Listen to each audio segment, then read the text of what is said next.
Man shall not live by bread alone, but man lives by every word that proceeds from the mouth of the Lord. I'm reading from Matthew chapter 8, and this is in verse 23. Now, when he got into a boat, his disciples followed him, and suddenly a great tempest arose on the sea, so that the boat was covered with the waves. But he was asleep. Then his disciples came to him and awoke him, saying, Lord, save us, we are perishing. But he said to them, Why are you fearful, O you of little faith? And then he arose and rebuked the winds and the sea, and there was a great calm. So the men marveled, saying, Who can this be, that even the winds and the sea obey him? Let's pray for our time studying the word together. Dear Father, we ask you now to just bless our study of your word, our hearing of it, and that you will teach us. We love you and we thank you in Jesus' name. Amen. That's one of the things that when I think you go down to the coast, any of the coasts, and you see the ocean at work, it's so powerful. There's just no way you can control it. No power on earth could possibly control it. It's just so immense. And I know that when we went down to around Albany, we were out on the nice rocks out there, and they're incredibly solid. But then you see the waves come up and lash against the coastline, and you think, well, it's just enormous power, that mankind, the best you can hope is to ride it out when it gets strong. And as I was mentioning the floods that were in New South Wales this week, once that water comes down and washes through, there's nothing to stop it. There is no way that you can stop it. You just have to hope and pray that you will get out of it.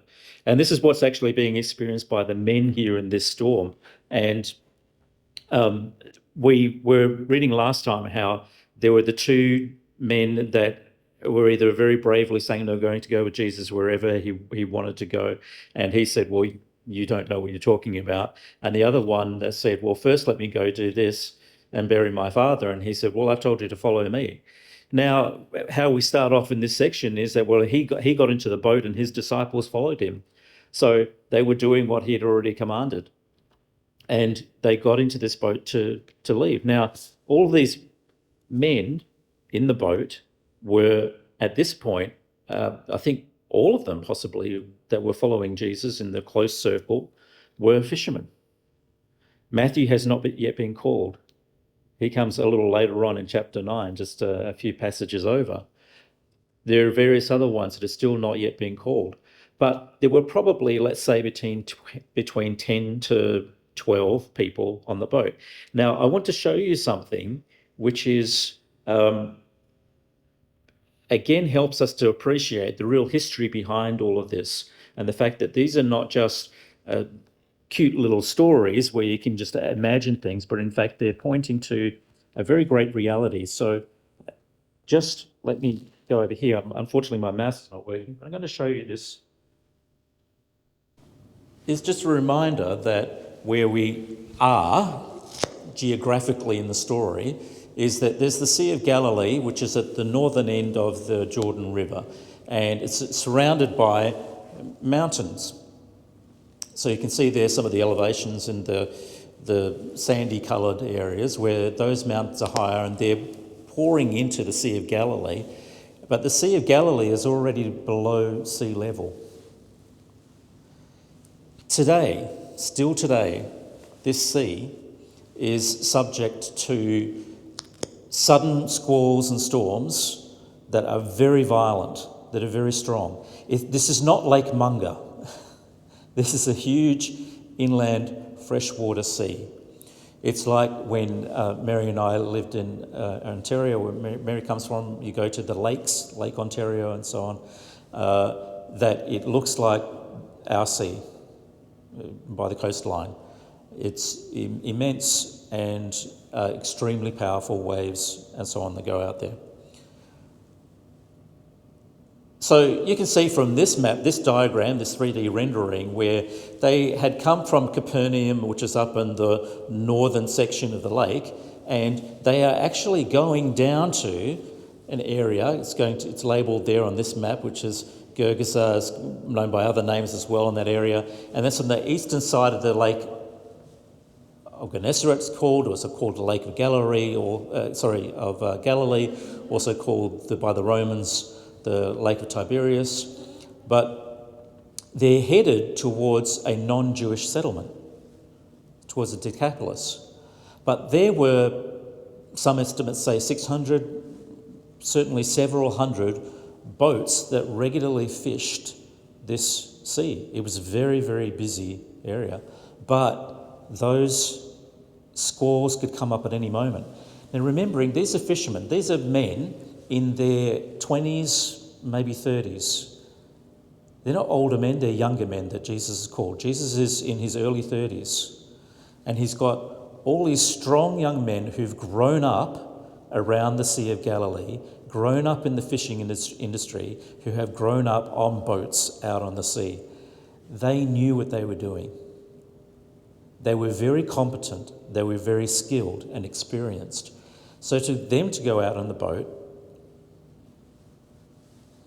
they knew how it was going to work. Now, what I'm going to show you is this. In 1986, during a drought, a portion of the Sea of Galilee was exposed. The bottom of the lake, of the sea, was exposed. And some gentlemen who lived in the area, I think they were fishermen too, they saw an object under the silt, under the mud, and they went to it and they slowly excavated it and then got a team of archaeologists. It was a boat that was buried underneath the mud. It was a boat that has since been dated by various methods to have come from the time of between 40 BC to 40 or so AD. So this was at the time of Jesus. This boat was there. It's now preserved under very strict kind of environmental conditions in a display in Israel. And it's a 2,000-year-old boat. There's nothing else like it. It is, of course, called by many the Jesus boat, because it's from the time of Jesus Christ. And it is the length, the shape and everything, it helps us to determine what the boat definitely would have looked like. And so this is another shot of it there in the display, and the temperature controlled and probably humidity controlled environment. And this is a replica that was based upon that boat of what it would have looked like. The boat fits squished in 12 to 13 guys. So 12 to 13 men working hard on a boat like that. And that is the kind of boat that they are out in at night. It is not, it's not a destroyer, it's not a frigate, it's not a cruise ship. It's a small boat.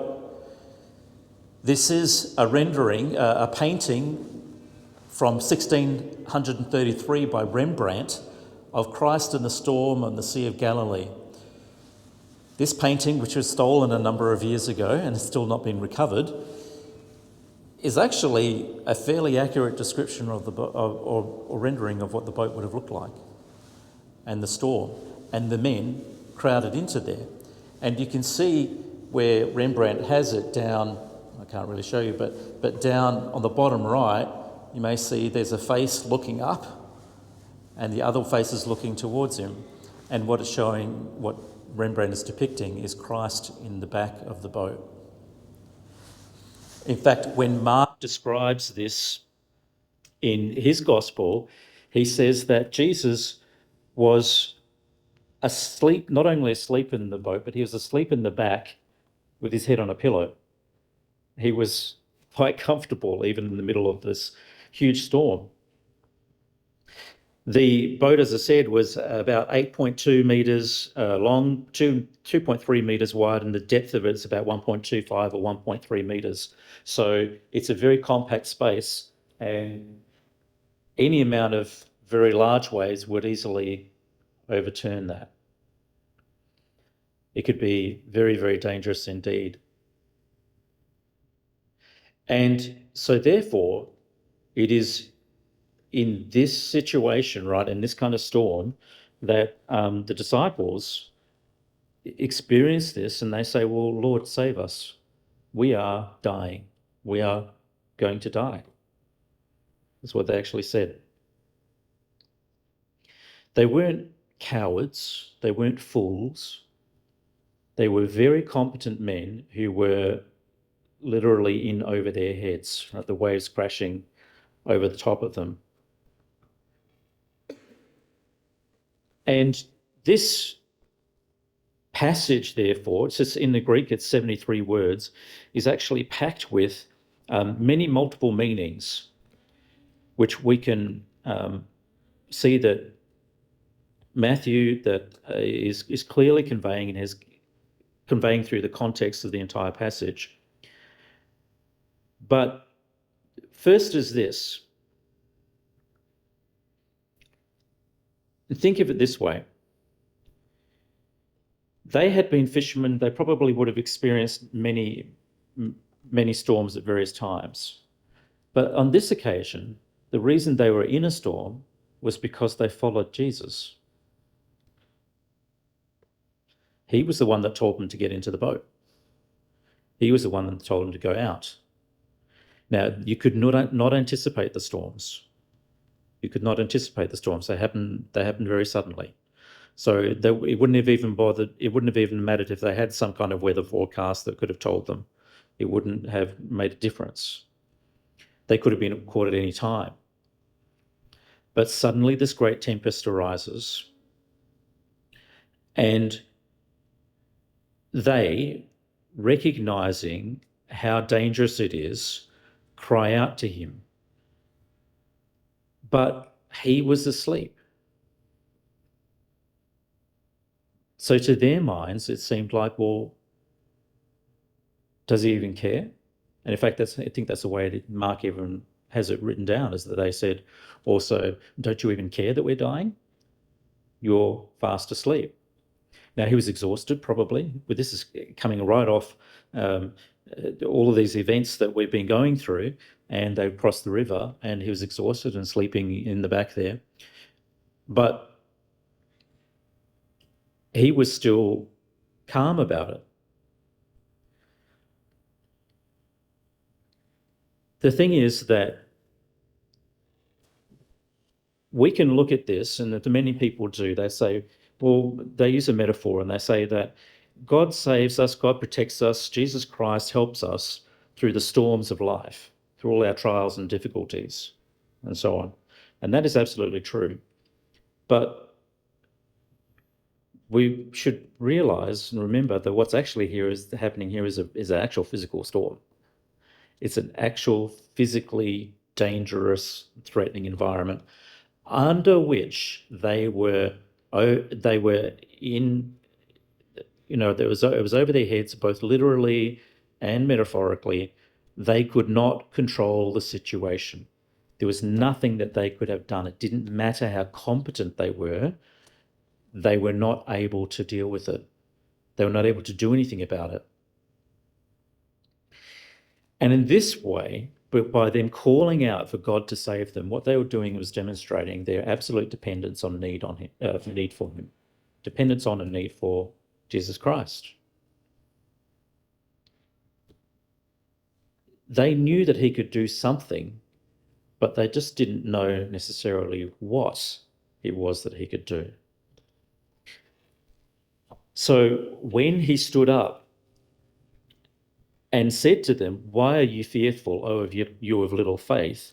These words, the little faith, it's not actually an adjective describing their faith. It's actually a compound word. It actually means that it's like calling them a name. Little faiths. You are little faiths was a pet name that he had for them, if you like. That they were little faiths. Why were they fearful? Well, we can remember exactly what he was saying right in the Sermon on the Mount. Right? What was he just saying to them? Probably a couple of days beforehand in the Sermon on the Mount about worry. What did he say to them? Do not worry. Because why? Because your Father still even numbers the hairs on your head. He knows you. He cares for you. He will clothe you. Well, if he's going to clothe you, then he's also certainly going to take care of you when the time is right in the middle of severe distress and trial. When you are in over your head, when you can't deal with it, he is there to save. And the thing is, if you are not in the boat with Christ, then you're in the boat alone. It's only by being with Christ, that him being there with you, that you have access to him. Does that make sense?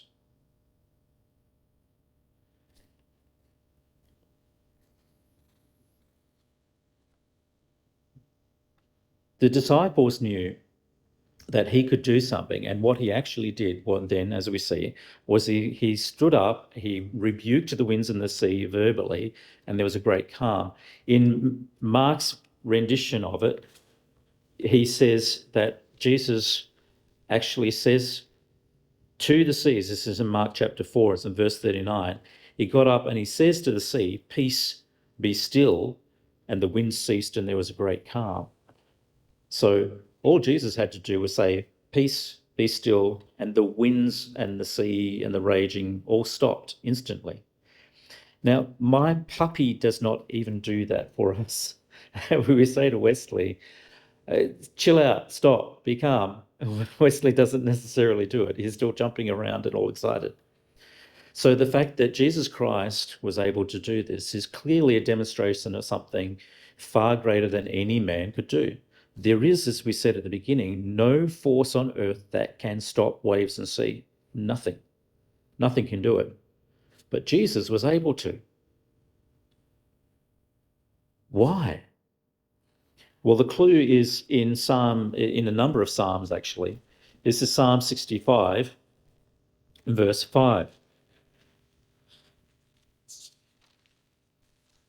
Psalm 65 and verse 5, it says, "By awesome deeds in righteousness you will answer us, O God of our salvation, you who are the confidence of all the ends of the earth and of the far-off seas, who established the mountains by his strength, being clothed with power, and you who still the noise of the seas, the noise of their waves, and the tumult of the peoples." So it says there that God is the one who stills the noise of the seas. In Psalm 89, we see this again in verse 8. "Among the gods there is none like you." Oh, sorry, I've turned to the wrong one. 89 verse 8. "O Lord God of hosts, who is mighty like you? Your faithfulness also surrounds you. You rule the raging of the sea. When its waves rise, you still them." He says, "Peace, be still." What the Psalms are doing here is describing what we know is that the universe is under the control of God. And as fantastic as it may sound, that is like a fantasy, it is only he who is able to just speak and for physics to be at his command, for everything around him to just do as he says. This is Psalm 107, verse 23. This is the reason that I actually played this video for you beforehand of the frigate in the oceans going up and down through the incredible waves there, and that song, "Eternal Father, Strong to Save," playing in the background. This is Psalm 107, verse 23, says, "Those who go down to the sea in ships, who do business on great waters, they see the works of the Lord and his wonders in the deep. For he commands and raises the stormy wind, which lifts up the waves of the sea. They mount up to the heavens, they go down again to the depths, and their soul melts because of trouble. They reel to and fro and stagger like a drunken man and are at their wits' end. Then they cry out to the Lord in their trouble, and he brings them out of their distresses. He calms the storm so that its waves are still, and then they are glad because they are quiet, and so he guides them to their desired haven." Sea is still, it is calm, and they go on to their destination, which is precisely what happened with the disciples in this boat. So if these are the works of the Lord, is that the Lord, the God, he is the one who controls, he is the storms, he is the one who calms and the waves are still, well then their question, who is this? That's the answer the disciples were slowly realizing, that this man in their presence, Jesus, was not just a gentleman, a wonderful teacher, wasn't just a healer. How is it possible for any man? He didn't even pray about it.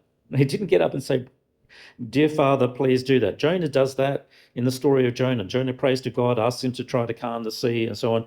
Jesus didn't do that. He just got up and he commanded the sea, stop. Because he had the authority and the power, because he was actually God in the flesh. He wasn't just a man. They were men, a group of men, tough men, men that were ready to fight. I mean, they had a choice. Remember, they had a choice which way they were going to go in life. There were basically three different ways they could go in life under the Roman occupation. Either they could stick their heads in the sand and say, you know what, this is just the way it is. It is as it is. There's nothing I can do about it. So therefore, I'm just going to go on about my business and never do anything.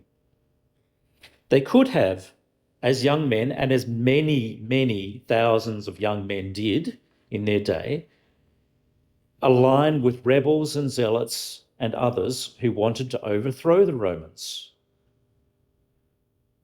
And those men engaged in violent acts, and they were killed and slaughtered for that. And their names, we don't remember their names. But there was the third option, which was this Jesus, who called them to something else. He said, follow me. And they downed everything and said, yes, we're going to follow you. They gave up their fishing businesses. They gave up that family business, and they took on another business, another family business with Jesus Christ. And the thing is, they did it as a group. It wasn't that a case that they were solopreneurs. They weren't just doing a startup by themselves and thinking, you know what, yeah, I'm going to start up some kind of movement, live out my life faithfully between me and God, and that's it. No, Jesus called them to follow him in the work that he was doing, and they all joined in together. They were a band of brothers and of sisters, because as I said before, there were many women involved as well, intimately involved in the daily affairs, and traveling with them and supporting them and involved in the entire ministry. They were all there together. That, as I said, they'd swapped the business. They'd swapped their own family business for the family business of Jesus and his Father in heaven. And that's why they were able to call to him. But then they saw this immense power that he had, and they wondered at it. They marveled at it. Now, this video that I showed you of the frigate, it's interesting. It's on YouTube. It's been viewed, I think, a few 100,000 times. That particular video. It's a French frigate, but it's very interesting reading through the comments on the YouTube page, because it's been around for a few years, and so you've got an accumulation of some comments for about a 6-7 year period, some just a few months ago. But here are a couple of random comments by people. This is one man who said, back in 1968 on board the USS Ingram, 300 miles off the coast of France, we were in 100-foot seas and taking heavy rolls. Worst roll was 58 degrees. And he said, in brackets, a ship will roll over at 62 degrees, at least a modern frigate will. God was with us, is what he wrote. Love this video and our hymn, because that hymn, Eternal Father, Strong to Save, is used as a Navy hymn. It's sung today by Navy members, at least in the US. I don't know if they do it in Australia. I'm not sure if they do it in the UK, but I know at least in the US they sing it, that this is their hymn that they sing. He says, love this video and our hymn, Tears in My Eyes. God bless all my fellow shipmates and all of my brothers who served. Love you. They were a band of brothers together on the boat. But he recognized that it was only God who saved them because there is no power on earth that could have done anything. There are comments in the YouTube, I didn't pull it out, but from somebody in Australia says, I was in an Australian destroyer that was out some decades ago, and we were in rough seas, and then we brought it back into port, and it was being serviced, and then they lifted it up, and the bow had been bent 25 degrees. This is immense steel and engineering, right? And it just gets tossed around like a cork from a bottle, and it can be broken just like that. That's the power of it all. This is a comment from a lady on the YouTube channel, YouTube comments. She said, those who go down to the sea in ships, quoting the song, brave. I've heard tell my husband's tales of his Navy days, tales of rough seas and night watches that both defied words. He never had words to describe the terror of the rough seas or the majestical beauty of the stars out on the Pacific Ocean on night watch. God bless and thank you for your bravery. And this was 4 months ago. This video always brings tears to my eyes as a sailor of 50 years, but as a Christian of 34 years, I see the spiritual parallel. The world is in this storm now, and now, more than ever, we need to cry out to God because a great storm is coming. And the fact is that if you look at men, I was looking at men particularly in terms of the statistics. I'm not going to go through this in detail with us here, but men in our society in Australia are floundering. They are in great, great, great distress. 1 in 8 men suffered clinical depression. 1 in 6 women suffer clinical depression, so it's worse for women. But the statistics on suicide are appalling. The numbers of avoidable deaths for men are 3 times that of women. Their loneliness, their relationship breakups, their use of drugs far exceeds that of women, of illicit drugs that is, and of alcohol abuse is immensely more than that of others. And predominantly, this is in younger men under the age of 44. And between the ages of 18 and the late 20s, we have incredible problems with those young men. And we know that all those people that are coming up, the boys coming up through our educational systems and so on, are lagging in educational indicators. They're lagging in terms of social behaviour. They're falling behind in all kinds of ways. They are in over their heads. And we as a society look and say, well, what can we do about it? And there are a couple of mild government programs because, everybody looks and says, what do we do? I don't know. How can we do anything? Think about it. The disciples had the 3 choices. They could have gone that way of the world and the despair. But they chose to follow Christ as young men. They chose that. John, the Apostle John, might have been a teenager. He might have been 17 years old because he lived into the AD 90s. So they're all out there with Jesus. And they experienced the terror of being out there with him on that mission, as well as the beauty, the glory of being out there with him. And they never would have otherwise if they hadn't gone to follow him. If they hadn't followed him, we would not know their names. James and John, the sons of thunder, who we see later on that when they're going through Decapolis and the local people reject Christ's message. And so then John, right, later called the apostle of love, John and James to say, shall we call down fire from heaven on these people? Let's just wipe them out. And Jesus, I don't think so today. Let's not go down that road. Peter, right, this enormously brave fisherman running out doing all these kinds of things that I would never do. I would never be brave enough to do. Andrew, As we see, we're going to find Matthew, who was ripping off his own people to serve the Romans, but then turned and became a follower of Christ. Nathaniel, who was under the fig tree and yet could see who Christ was. Even in his first meeting, he had an inkling of who Christ really was. All these men whose names will live on forever because they said yes and devoted themselves to Christ and lived through that. And the thing is that what Christ does is he provides an entire system of rehabilitation, if you like. So these men, having been, like Matthew, for example, regarded as one of the worst of the worst, Simon, who was a zealot, who was one of the people who would take up arms against the Romans and would have gladly gone and killed as many as he could.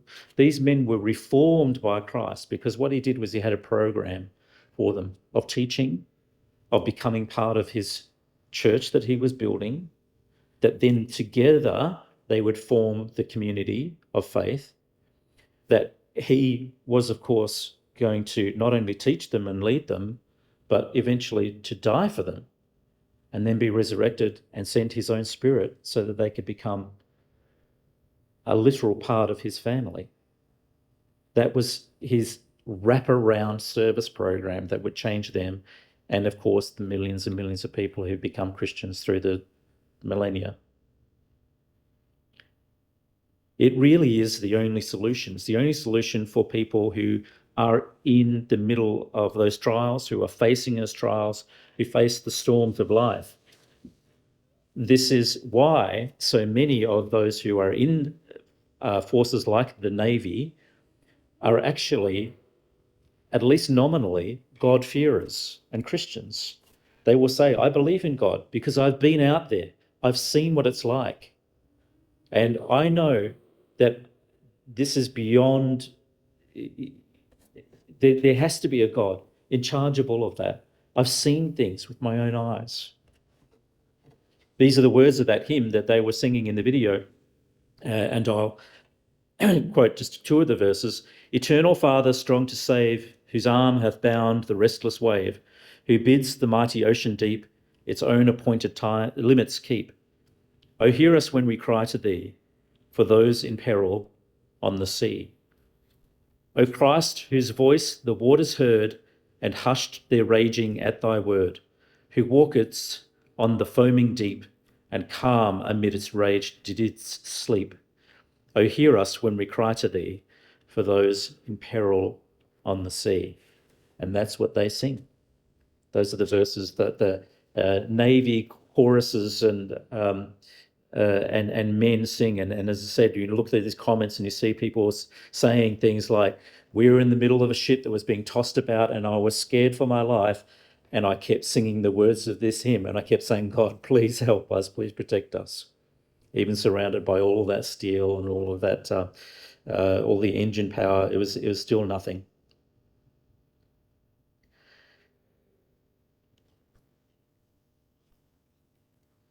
And so in the end, what we do is that we come to this point, and this is the beauty of this particular story, is that it actually becomes like a parable for us, in that we can see that God will save us in very clear ways at various times. One of the things, I'll just share this brief story with you, is 3 weeks before our wedding. Are you saying it was 4? I always remembered it as 3. My memory's off. 3 weeks before our wedding in Canada, in Ontario, Mary and I had been to a friend of hers, Suzanne's, over the weekend, and I had, it was a 5-hour drive away. I had had very rough sleep then. I hadn't slept very well, and we were driving back the 5 hours from the friend's place to Mary's parents' place on a Sunday morning of a long weekend. So this is on the 401 highway in Ontario. It's the busiest stretch of highway per capita in the world. It is so busy, and on a long weekend, it's only busier. There are so many hundreds of thousands of vehicles that traverse it. going at 110, 120, 130 kilometres an hour on the road. And we were passing between towns, and Mary was asleep on the passenger side, and I was driving, and I started to feel drowsy. And I thought, well, what I'll do is we'll just get to the next town and I'll swap out with Mary. We'll just keep going. And I started to nod off, and then I fell asleep at the wheel. And I woke up when the car was headed off the highway on cruise at somewhere between 110 and 120 kilometres an hour, headed for a giant ditch where it would have just spun and, I mean, it just been absolutely destroyed. I woke up in an instant, wrenched the steering wheel, and the car headed back into the highway, but totally out of control. There was nothing that I could do to recover it. I certainly didn't have the skills. I'm not a stunt driver to do anything. And the car was totally out of control, as fishtailing all over the highway, and headed for a ditch between the two eastbound and westbound lanes, sets of lanes. So there's several lanes, all headed one way. We headed westward, and the others were headed eastward. And in between was a giant median ditch that at least 6 feet deep. That was the barrier, if you like, or certainly the safety mechanism between the different lanes. And the car headed for it. I looked over at Mary, who woke up as I wrenched the steering wheel, and she just said, "Oh, Peter," and I thought, "Oh, I've killed her." And we could do nothing except just hope that God would take care of us. And the car went into that ditch and flipped on its side. The driver's side hit the bottom of the ditch and crushed all the window and the mirror and everything right along where I was. And the car went into the ditch, up into the air, and people that were following us said later that it actually flipped in the air and then landed on its wheels on the opposite set of lanes with the traffic coming from the opposite direction. Busiest stretch of highway there is. It landed with nobody in front of us for at least several 20, 30 seconds worth of traffic, a huge gap in the traffic.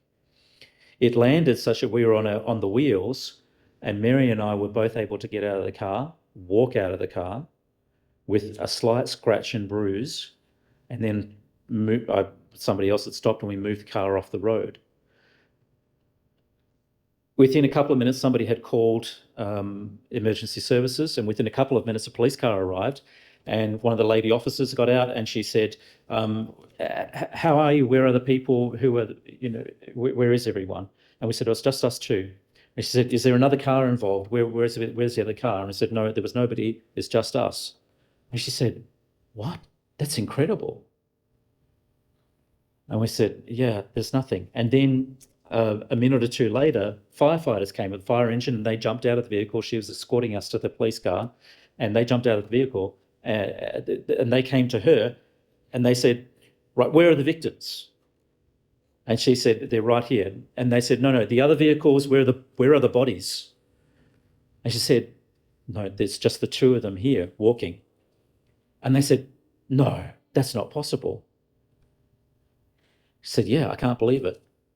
She sat us down in the car and said, "Firstly, I'm glad that you're both safe. But secondly, somebody was looking after you, because we never have, particularly a cross-median accident, without multiple fatalities. It just does not happen." That day, with an event totally out of our control, my fault, but God protected us and saved us. He did literally, physically, what he did here with the disciples. And if he can do that in that environment then he can do that anytime. And he does. And there are times when we might think that he's asleep and that he doesn't recognize what's going on. But the fact is, he's awake. We might be the ones asleep at the wheel, but he's the one that actually sees what's going on, and he will save. So that's why the men were able to marvel. They said, who can this be that even the winds and the sea obey him? Well, he was God in the flesh. He was God with us, the Emmanuel, and he is our Saviour. So let's stand and sing our last hymn.